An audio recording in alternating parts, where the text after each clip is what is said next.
Hello കൂട്ടുകാരെ, എല്ലാവർക്കും നിജോസ് വേൾഡിൻ്റെ പുതിയൊരു വീഡിയോയിലേക്ക് സ്വാഗതം. എല്ലാവരും സുഖമായിട്ടിരിക്കുന്നെന്ന് വിശ്വസിക്കുന്നു. ഞങ്ങളിവിടെ സുഖമായിട്ടിരിക്കുകയാണ്.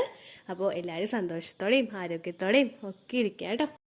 ഇന്നത്തെ വീഡിയോയിൽ സംസാരിക്കുന്നത് നമുക്ക് പ്രഗ്നൻസി സമയത്ത് ഉണ്ടാകുന്ന 3 ലക്ഷണത്തിനെ പറ്റിയിട്ടാണ് കേട്ടോ. ഈ 3 ഞാൻ ചോദിക്കുന്ന മാറ്റങ്ങളും നിങ്ങൾക്ക് ശരീരത്തിൽ ഉണ്ടാകുന്നുണ്ടെങ്കിൽ അതിൻ്റെ ആൻസർ എസ് എന്നാണെങ്കിൽ നിങ്ങൾ പ്രഗ്നൻ്റ് ആകാനായിട്ട് ചാൻസ് ഉണ്ട് കേട്ടോ. അപ്പോൾ അതെന്തൊക്കെയാണെന്ന് നമുക്ക് നോക്കാം. വീഡിയോ നമുക്ക് സ്റ്റാർട്ട് ചെയ്യാം. ഒരുപാട് പ്രഗ്നൻസി ലക്ഷണങ്ങളെ പറ്റിയിട്ട് വീഡിയോസ് ചാനലിൽ ഓൾറെഡി ചെയ്തിട്ടുണ്ട്. ഞാൻ ഈ പറയുന്ന പ്രഗ്നൻസി ലക്ഷണങ്ങൾ ഇല്ലെങ്കിലും നിങ്ങൾ വിഷമിക്കേണ്ട ആവശ്യമില്ല. എക്സ്പെക്റ്റഡ് പീരീഡ് ഡേറ്റിൽ ബ്ലീഡിങ് വരുന്നുണ്ടോ എന്ന് മാത്രം നിങ്ങൾ ശ്രദ്ധിച്ചാൽ മതി. പീരീഡ് ആകുന്ന സമയത്ത് ഫ്ലോ ധാരാളം കുറവായിട്ടാണ്, അത് ഒട്ടും തന്നെ നിങ്ങൾക്ക് ബ്ലീഡിങ് പോകുന്നില്ലെങ്കിൽ നിങ്ങൾ മസ്റ്റായിട്ട് കാർഡ് ഉപയോഗിച്ചിട്ട് പ്രഗ്നൻസി ടെസ്റ്റ് ചെയ്ത് നോക്കണം. കാരണം ഒരുപാട് ആളുകൾക്ക് ചെറുതായിട്ട് ബ്ലീഡിങ് വന്നതിന് ശേഷവും പ്രഗ്നൻസി ടെസ്റ്റ് ചെയ്ത് നോക്കുമ്പോൾ പോസിറ്റീവ് റിസൾട്ട് കിട്ടുന്നുണ്ട്. അതുകൊണ്ടാണ് പറഞ്ഞത് കേട്ടോ. ആൻഡ് ഒരുപാട് ആളുകൾ ചാനൽ ഫോളോ ചെയ്തിട്ട് ഇതുവരെ പ്രഗ്നൻ്റ് ആയിട്ടുണ്ട്. അവരുടെയൊക്കെ സക്സസ് സ്റ്റോറീസ് കാണാൻ വേണ്ടിയിട്ട് നിങ്ങൾ നമ്മുടെ ചാനൽ വിസിറ്റ് ചെയ്തതിന് ശേഷം കമ്മ്യൂണിറ്റി ടാബ് നോക്കുക കേട്ടോ. അതിലൊരുപാട് പേരുടെ സക്സസ് സ്റ്റോറീസ് നിങ്ങൾക്ക് കാണാനായിട്ട് സാധിക്കും. അതിൽ നിങ്ങളുടെ നാട്ടിലുള്ള സെയിം ഹെൽത്ത് കണ്ടീഷൻസ് ഉള്ള ആളുകളുടെ സക്സസ് സ്റ്റോറീസ് ഉണ്ടാകും. അതിൽ നിങ്ങൾക്ക് യൂസ്ഫുൾ ആണെന്ന് തോന്നുന്ന തരത്തിലുള്ള ടിപ്സ് ഫോളോ ചെയ്യാനായിട്ട് പ്രത്യേകം ശ്രദ്ധിക്കുക കേട്ടോ. അപ്പോൾ ഇവിടെ സംസാരിക്കുന്ന ഈ 3 പ്രഗ്നൻസി ലക്ഷണവും നമുക്ക് ഉണ്ടാവുന്നത് HCG ഹോർമോണിന്റെ ഹൈക്ക് കൊണ്ടും ഒപ്പം മെറ്റബോളിസത്തിൽ ഉണ്ടാകുന്ന ഒരു വ്യത്യാസം കൊണ്ടുമാണ്. ശരീരത്തിന് കൂടുതൽ എനർജി റിക്വയർമെന്റ് വേണ്ട ഒരു സമയമാണ് പ്രഗ്നൻസിയുടെ ടൈം എന്ന് പറയുന്നത്. ഈ സമയത്ത് കുഞ്ഞിനോട് നറിഷ് ചെയ്യുന്നതിനും അമ്മയെ നല്ല രീതിക്ക് നോക്കുന്നതിനും വേണ്ടിയിട്ടാണ് ഒരുപാട് ആക്ടിവിറ്റീസ് ശരീരത്തിൽ നടക്കുമല്ലോ. അങ്ങനെ എനർജി റിക്വയർമെന്റ്സും പലതരത്തിലുള്ള ന്യൂട്രീഷൻ റിക്വയർമെന്റ്സും ശരീരത്തിന് വേണം. അപ്പൊ ശരീരം ഓരോ സിഗ്നൽസ് ആയിട്ട് നമുക്ക് ഇങ്ങനെ കാണിച്ചു തന്നുകൊണ്ടിരിക്കും. അത് വേണം ഇത് വേണം എന്നുള്ള ഒരു ലക്ഷണങ്ങൾ നമുക്ക് കാണിച്ചു തന്നുകൊണ്ടേയിരിക്കും കേട്ടോ. അങ്ങനെ നമ്മുടെ മെറ്റബോളിസത്തിലൊക്കെ ഉണ്ടാകുന്ന വ്യത്യാസം കൊണ്ട് നമുക്ക് ഏറ്റവും ആദ്യം ഉണ്ടാകുന്ന പ്രഗ്നൻസി ലക്ഷണമാണ് ഹാർട്ട് റേറ്റിലെ വ്യത്യാസം വരുന്നത്. നമുക്ക് എല്ലാവർക്കും ഹാർട്ട് ബീറ്റ് ഉണ്ടാകും. പക്ഷേ പ്രഗ്നൻസി പോസിറ്റീവ് ആകുന്ന സമയത്ത് ആ ഹാർട്ട് ബീറ്റിന്റെ ഒരു മിടിപ്പ് നമുക്ക് ഫീൽ ചെയ്യാനായിട്ട് തുടങ്ങും. ഇൻക്രീസ്ഡ് ഹാർട്ട് റേറ്റ് എന്ന് പറയുന്ന ഒരു സിറ്റുവേഷൻ ആണ് നമുക്ക് ഉണ്ടാകുന്നത് കേട്ടോ.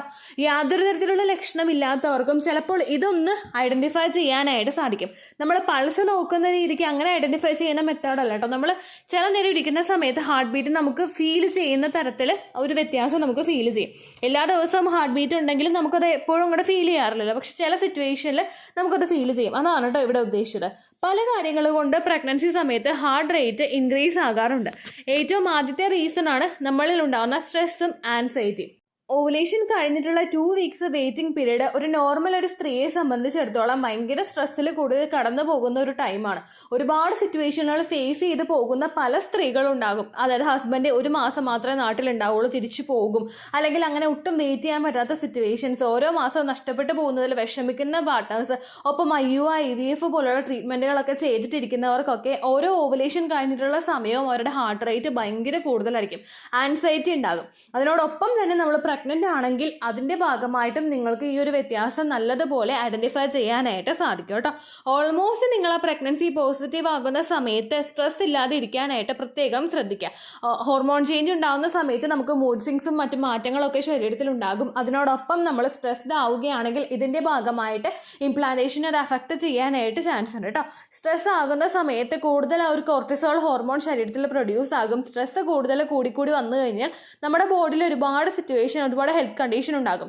അതിനൊക്കെ ഒന്ന് നോർമലൈസ് ചെയ്യാൻ വേണ്ടിയിട്ട് ബോഡി ശ്രമിക്കുമ്പോഴേക്കും നമ്മുടെ ഈ ഒരു റീപ്രൊഡക്റ്റീവ് ഹെൽത്ത് എന്ന് പറയുന്നത് സെക്കൻഡറി ആയിപ്പോ. അതിനുള്ള ഇടം നമ്മളായിട്ട് വരുത്താതിരിക്കുക. മാക്സിമം ഒരു സപ്പോർട്ട് ബോഡിക്ക് കൊടുക്കുക. ഉപദ്രവിക്കാതിരിക്കാൻ പ്രത്യേകം ശ്രദ്ധിക്കുക കേട്ടോ. രണ്ടാമത്തേതാണ് നമ്മളിൽ ഉണ്ടാകുന്ന ബ്ലഡ് ഫ്ലോ ഇൻക്രീസ് ചെയ്യുന്നത്. പ്രഗ്നൻസി പോസിറ്റീവ് ആകുന്ന സമയത്ത് യൂട്രസിലോട്ടും ബ്രസ്റ്റിലോട്ടും വജൈനയിലോട്ടും ഒക്കെ ബ്ലഡ് സർക്കുലേഷൻ നല്ല എഫക്റ്റീവ് ആയിട്ട് തന്നെ പമ്പിങ് നടക്കും. ശരീരത്തിന് ഫെമിലിയർ ആയ ഒരു കാര്യമല്ല അത്. കാരണം പ്രഗ്നന്റ് ആകുന്ന സമയത്ത് ത്രൂ ഔട്ട് ആ ഒരു 9 മന്ത്സ് കുഞ്ഞിലോട്ടുള്ള രക്തയോട്ടം വർദ്ധിപ്പിക്കുന്നതിനും നമ്മുടെ ശരീരഭാഗങ്ങളിൽ നറിഷ് ചെയ്യുന്നതിനുള്ള രക്തയോട്ടം വർദ്ധിപ്പിക്കുന്നതായിട്ടുള്ള പ്രോസസ്സ് ഒക്കെ ശരീരത്തിലുണ്ടാകും. അത് നമുക്ക് ഏറ്റവും ആദ്യമായിട്ട് നടക്കുന്ന അല്ലെങ്കിൽ ഫസ്റ്റ് ആയിട്ട് നമ്മൾ എക്സ്പീരിയൻസ് ചെയ്യുന്ന കാര്യമാണ്. ഈ ഒരു ചേഞ്ച് ശരീരത്തിലോട്ട് വരുന്തോറും ഹാർട്ട് റേറ്റിലും ഒരുപാട് വ്യത്യാസം ഉണ്ടാകാനായിട്ട് തുടങ്ങും കേട്ടോ. അത് മാത്രമല്ല പ്രഗ്നന്റ് ആകുന്ന സമയത്ത് നമ്മുടെ മാമറി ഗ്ലാൻസിലോട്ടൊക്കെ എൻലാർജ് ആവാനായിട്ട് തുടങ്ങും. അതെല്ലാം സൈസ് കൂടും. അതെല്ലാം ഫീഡിങ്ങിന് വേണ്ടിയിട്ട് പ്രിപ്പയർ ആകും. അപ്പോൾ ബ്രസ്റ്റിലോട്ടൊക്കെയുള്ള പമ്പിങ് എന്ന് പറയുന്നത് ഭയങ്കര ഹെവി ആയിട്ടുള്ളതായിരിക്കും. അതിന്റെ ഭാഗമായിട്ട് നിങ്ങൾക്ക് ഈ ഒരു വ്യത്യാസം അനുഭവപ്പെടാനായിട്ട് ചാൻസ് ഉണ്ട് കേട്ടോ. മൂന്നാമത്തെ ആ ഒരു ഹാർട്ട് റേറ്റിൽ ഉണ്ടാകുന്ന വ്യത്യാസം നമുക്ക് ഉണ്ടാകുന്നത് വെയിറ്റ് ഗെയിൻ കൊണ്ടാണ്. പലർക്കും പ്രഗ്നൻസി പോസിറ്റീവ് ആകുന്ന സമയത്തൊക്കെ വെയിറ്റ് ഗെയിൻ ഉണ്ടാവാറുണ്ട്. അല്ലെങ്കിൽ ഓൾറെഡി വെയിറ്റ് ഉള്ള ഒരാൾ, ഒബിസിറ്റി ഉള്ള ഒരാളുണ്ടാകും, അല്ലെങ്കിൽ വെയിറ്റ് ഒരുപാട് കൂടുതലുള്ള ആളുകൾ ഉണ്ടാവും. ഇങ്ങനെയുള്ള ആളുകൾക്കൊക്കെ ഈ ഒരു ബുദ്ധിമുട്ട് എളുപ്പത്തിൽ ചിലപ്പോൾ തിരിച്ചറിയാനായിട്ട് സാധിക്കും കേട്ടോ. ഹാർട്ട് ഭയങ്കര എഫക്റ്റീവായിട്ട് വർക്ക് ചെയ്യേണ്ടതായിട്ട് വരും ആ ഒരു റിക്വയർമെന്റ്സ് ഫുൾഫിൽ ചെയ്യാൻ വേണ്ടിയിട്ട്. അപ്പോൾ വെയിറ്റ് ഓൾറെഡി കൂടുതലുള്ള ആളുകൾക്കും ഈ ഒരു ലക്ഷണം തിരിച്ചറിയാനായിട്ട് സാധിക്കും. രണ്ടാമത്തെ ഏറ്റവും കൂടുതൽ ഉണ്ടാകുന്ന ഒരു ലക്ഷണമാണ് തേഴ്സ്റ്റി എന്ന് പറയുന്നത്. മെറ്റബോളിസത്തിൽ ഉണ്ടാകുന്ന വ്യത്യാസം കൊണ്ട് നിങ്ങൾക്ക് എക്സസ് ആയിട്ട് തേഴ്സ്റ്റി അനുഭവപ്പെടാനായിട്ട് ചാൻസ് ഉണ്ട് കേട്ടോ. തേഴ്സ്റ്റി അഥവാ ദാഹം ഇത് നമുക്ക് കണ്ടിന്യൂസ് ആയിട്ട് ഉണ്ടാകും. കാരണം ബോഡിയുടെ ഒരുപാട് റിക്വയർമെന്റ്സ് ഫുൾഫിൽ ചെയ്യാൻ വേണ്ടിയിട്ട് നമ്മൾ വെള്ളം ധാരാളം കുടിക്കേണ്ടതായിട്ടുള്ള സിറ്റുവേഷൻസ് ഉണ്ടാകുന്നു. ഏറ്റവും ആദ്യത്തെ ഒരു റീസൺ എന്ന് പറയുന്നത് BP ലോ ആയി പോകുന്ന അവസ്ഥ. ലോ BP ഉണ്ടാകുന്ന സമയത്ത് പ്രഷർ ഒന്ന് ഡിപ്പ് ആകുന്ന സമയത്ത് അത് റെഗുലേറ്റ് ചെയ്യുന്നതിന് വേണ്ടിയിട്ട് ഒരുപാട് പമ്പിങ് ഉണ്ടാവുന്നു. ഹൃദയത്തിൽ നിന്ന് ഒരുപാട് ബ്ലഡിന്റെ പമ്പിങ് ഉണ്ടാവുന്നു. ഇതിന്റെ ഭാഗമായിട്ട് നമുക്ക് തേഴ്സ്റ്റി അല്ലെങ്കിൽ ദാഹം കണ്ടിന്യൂസ് ആയിട്ട് അനുഭവപ്പെടാനായിട്ട് ചാൻസ് ഉണ്ട് കേട്ടോ. രണ്ടാമത്തെ റീസൺ ആണ് ബ്ലഡ് ഫ്ലോ കൂടുന്നത്. ബ്ലഡ് ഫ്ലോ കൂടുന്നതിനനുസരിച്ചിട്ട് ബോഡിക്ക് വാട്ടർ റിക്വയർമെന്റ്സ് ഒരുപാട് വേണ്ടി വരും. അതിന്റെ ഭാഗമായിട്ടും ഈ മാറ്റം ഉണ്ടാകാം. മൂന്നാമത്തെ റീസൺ ആണ് നമ്മളിൽ ഉണ്ടാകുന്ന ഹോർമോൺ ഇൻക്രീസ്. HCGയും പ്രൊജസ്ട്രോണും ഒക്കെ കൂടുമ്പോഴേക്കും, അതുപോലെ ഈസ്ട്രജൻ ഹോർമോൺ ശരീരത്തിൽ കൂടുന്നതിന്റെ ഭാഗമായിട്ടും നിങ്ങൾക്ക് കണ്ടിന്യൂസ് ആയിട്ട് വെള്ളം കുടിക്കാനായിട്ട് തോന്നും. ഒപ്പം തന്നെ നമ്മളിൽ ഉണ്ടാകുന്ന ഉറക്കക്കുറവ്. നമുക്ക് രാത്രി കൃത്യമായിട്ട് ഉറക്കം കിട്ടിയിട്ടില്ല, അല്ലെങ്കിൽ ഉച്ചയ്ക്ക് ഉറങ്ങുന്ന ആളാണ് നിങ്ങൾ, പക്ഷെ ഉറക്കം ഡിസ്റ്റർബ്ഡ് ആയി പോകുന്നു. അങ്ങനെ ആകുമ്പോഴേക്കും ജസ്റ്റ് നമ്മൾ വേക്കപ്പ് ആവുന്ന ഒരു സമയത്ത് നമുക്ക് ഇങ്ങനെ ഭയങ്കര ദാഹം ഉണ്ടാകും. എത്ര വെള്ളം കുടിച്ചാലും വെള്ളം പോരാ എന്ന രീതിക്കുള്ള ദാഹം നിങ്ങൾക്ക് ഉണ്ടാകാനായിട്ട് ചാൻസ് ഉണ്ട് കേട്ടോ. ഇതും പ്രഗ്നൻസി സമയത്ത് ഉണ്ടാകാം. ഇനി ദാഹം എന്നുള്ള ഒരു ഫീലിംഗ് നിങ്ങൾക്ക് ഇല്ലെങ്കിലും ഓവുലേഷൻ കഴിഞ്ഞിട്ടുള്ള സമയങ്ങളിൽ മസ്റ്റായിട്ട് വെള്ളം കുടിക്കാനായിട്ട് നിങ്ങൾ ശ്രദ്ധിക്കുക. 2 ലിറ്റർ വെള്ളമെങ്കിലും ഒരു ദിവസം നിങ്ങൾ കുടിക്കുക. 3 ലിറ്ററൊക്കെ നമ്മൾ കുടിക്കുന്നതുകൊണ്ട് പ്രശ്നമില്ല, പക്ഷെ അറ്റ്ലീസ്റ്റ് 2 ലിറ്റർ വെള്ളമെങ്കിലും നിങ്ങൾ ദിവസവും കുടിക്കുക.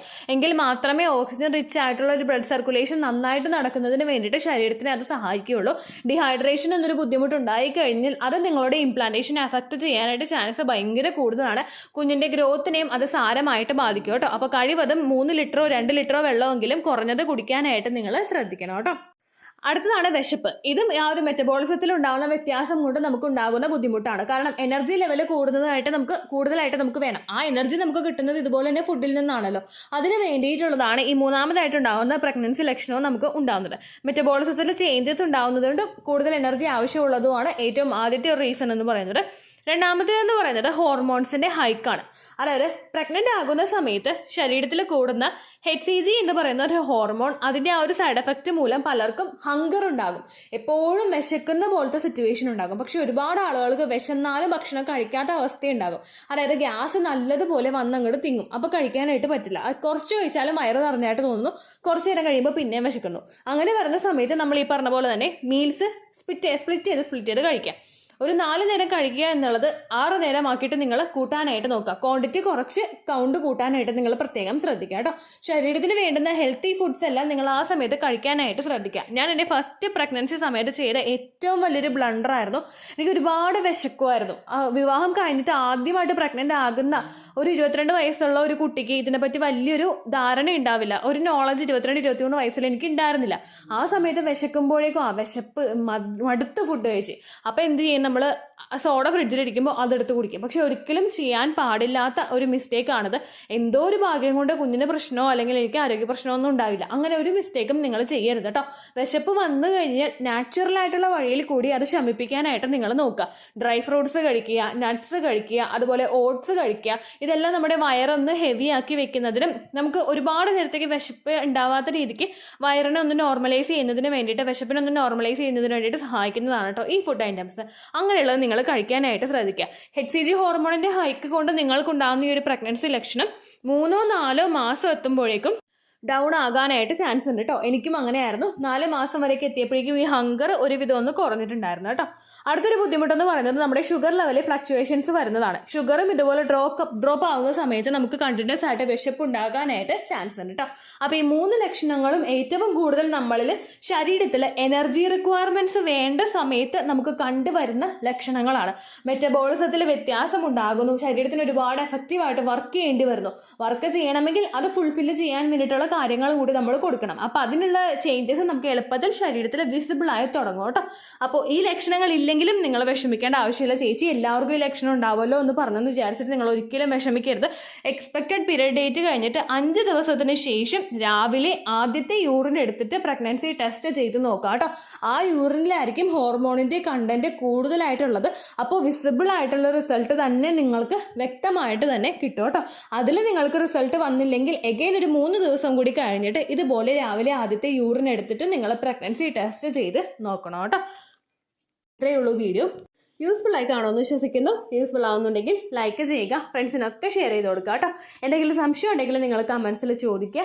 പണ്ടത്തെ വീഡിയോയ്ക്ക് കമൻസ് ഇടുന്നവർക്ക് റിപ്ലൈ ലഭിക്കുന്നില്ലെങ്കിൽ ലേറ്റസ്റ്റ് ആയിട്ട് ഞാൻ ഏത് വീഡിയോ ആണ് അപ്ലോഡ് ചെയ്യുന്നത് അതിന് താഴെ കമൻറ്റ് ഒന്ന് കോപ്പി പേസ്റ്റ് ചെയ്യാനായിട്ട് ശ്രദ്ധിക്കുക കേട്ടോ. അതുപോലെ ഓവുലേഷൻ ഡേറ്റ് കാൽക്കുലേറ്റ് ചെയ്ത് തരാനായിട്ട് റിക്വസ്റ്റ് ചെയ്യുന്ന ആളുകൾ എത്രയാണോ സൈക്കിൾ ലെങ്ത് അത് മെൻഷൻ ചെയ്യാനായിട്ട് ശ്രദ്ധിക്കുക. സൈക്കിൾ ലെങ്ത് എന്നതുകൊണ്ട് ഉദ്ദേശിച്ചത് ഓരോ മാസവും എത്ര ദിവസം കൂടുമ്പോഴാണോ ബ്ലീഡിങ് വരുന്നത് അതാണ് സൈക്കിൾ ലെങ്ത്. കഴിഞ്ഞ മാസം ഒരു 8-ാം തീയതിയാണ് ബ്ലീഡിങ് ആയതെങ്കിൽ ഈ മാസം 6-ാം തീയതിയാണ് ബ്ലീഡിങ് ആയതെങ്കിൽ കഴിഞ്ഞ മാസം 8-ാം തീയതി മുതൽ ഈ മാസം 6-ാം തീയതി വരെ എത്ര ദിവസമുണ്ടോ അത് കാലണ്ടറിൽ എണ്ണി തിട്ടപ്പെടുന്നതാണ് നിങ്ങളുടെ സൈക്കിൾ ലെങ്ത്. സൈക്കിൾ ലെങ്ത് നമ്മൾ കൃത്യമായിട്ട് കാൽക്കുലേറ്റ് ചെയ്യുകയാണെങ്കിൽ ഓവുലേഷൻ ഡേറ്റ് എളുപ്പത്തിൽ കണ്ടുപിടിക്കാൻ വേണ്ടിയിട്ട് ഒരുപാട് ആപ്ലിക്കേഷൻസും ഒരുപാട് ഓൺലൈൻ ആയിട്ടുള്ള വെബ്സൈറ്റുകളും ഇന്ന് നമുക്ക് അവൈലബിൾ ആണ്. പ്ലേ സ്റ്റോറിൽ പോയിട്ട് ഓൺലൈൻ ഓവുലേഷൻ ട്രാക്കർ എന്ന് ടൈപ്പ് ചെയ്ത് കഴിഞ്ഞാൽ നിങ്ങൾക്ക് അതുമായിട്ട് ബന്ധപ്പെട്ടിട്ടുള്ള ആപ്ലിക്കേഷൻസ് കിട്ടും. അത് പറ്റുന്നില്ല എങ്കിൽ ഗൂഗിളിൽ പോയിട്ട് ഓൺലൈൻ ഓവുലേഷൻ കാൽക്കുലേറ്റർ എന്ന് ടൈപ്പ് ചെയ്ത് കഴിഞ്ഞാൽ അതുമായിട്ട് ബന്ധപ്പെട്ടിട്ടുള്ള വെബ്സൈറ്റുകൾ നിങ്ങൾക്ക് കിട്ടും. അതിൽ നിങ്ങളുടെ ലാസ്റ്റ് മന്തിലെ മെൻസ്ട്രേഷൻ്റെ ഡേറ്റും ഒപ്പം ഞാൻ ഈ പറഞ്ഞ രീതിക്ക് നിങ്ങൾ കാൽക്കുലേറ്റ് ചെയ്യുന്ന സൈക്കിൾ ലെങ്ത്തും എൻ്റർ ചെയ്ത് കൊടുക്കുകയാണെങ്കിൽ നിങ്ങൾക്ക് കൃത്യമായിട്ട് ഓവുലേഷൻ ഡേറ്റ് കണ്ടുപിടിക്കാനായിട്ട് സാധിക്കും. ഫെർട്ടൈൽ ടൈം പീരീഡും നിങ്ങൾക്ക് കിട്ടും. അതായത് എത്ര ദിവസം മുതൽ കോൺടാക്ട് ചെയ്ത് തുടങ്ങിക്കഴിഞ്ഞാൽ നിങ്ങൾ പ്രഗ്നൻ്റ് ആകും എന്നുള്ളൊരു ഡേറ്റും നിങ്ങൾക്ക് പ്രോപ്പറായിട്ട് കിട്ടും കേട്ടോ. ഇത് കാൽക്കുലേറ്റ് ചെയ്യുന്ന സമയത്ത് സൈക്കിൾ ലെങ്ത് കാൽക്കുലേറ്റ് ചെയ്യുന്ന സമയത്ത് നിങ്ങളുടെ ആ ഒരു കലണ്ടറിൽ നോക്കി തന്നെ നിങ്ങൾ കാൽക്കുലേറ്റ് ചെയ്യുക. പല മാസങ്ങളിലും 30-31 ദിവസമുണ്ട്. അതുകൊണ്ടാണ് അങ്ങനെ പറഞ്ഞത്. ഒപ്പം നിങ്ങൾക്ക് ബ്ലീഡിങ് തുടങ്ങിയ ദിവസത്തിന് വേണം നിങ്ങൾ ഡേ 1 ആയിട്ട് എടുക്കാൻ വേണ്ടിയിട്ട്. സ്പോട്ടിങ് തുടങ്ങിയ ദിവസത്തിനെ അതായത് ചെറുതായിട്ട് ഡിസ്ചാർജ് പോയി തുടങ്ങിയ ദിവസത്തിനെ നിങ്ങൾ കൺസിഡർ ചെയ്യേണ്ട ആവശ്യം ഇല്ല കേട്ടോ. അപ്പോൾ ഇത്രയേ ഉള്ളൂ വീഡിയോ. അടുത്തൊരു വീഡിയോ ആയിട്ട് നമുക്ക് വീണ്ടും കാണാം. ബൈ.